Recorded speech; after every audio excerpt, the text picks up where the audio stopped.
It can be a bit confusing when things are called by different names. For example, some people call the throttle a cab or a controller. They are basically the same thing. A throttle is used by the operator to control locomotives and accessories. The throttle can send information on speed, direction, and lighting to the locomotive via the DCC command station.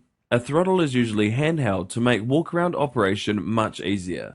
Many bigger layouts like the ones you'll see at train clubs will use several throttles with one for each operator.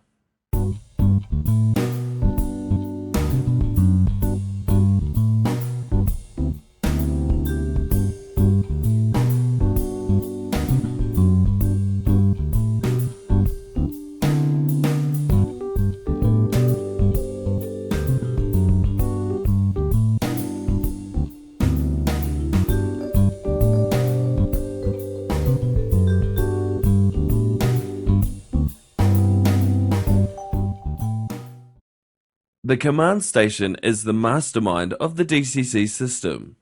It receives operator instructions in the form of electrical signals from the throttle. The command station takes commands from the throttle and converts them into DCC packets, and then transmits this information via a booster to the track. A booster is basically a device that does what the name implies.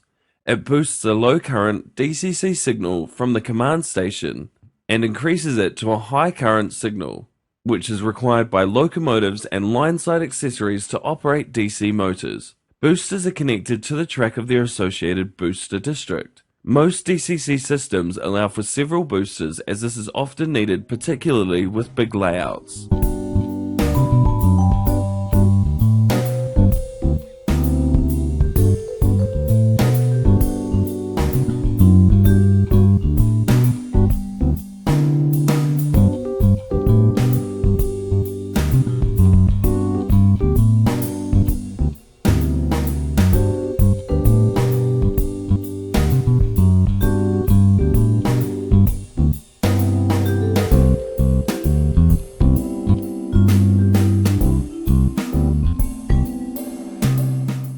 Although there is quite a lot to learn, DCC is an amazing system and easy to use once you get the hang of it.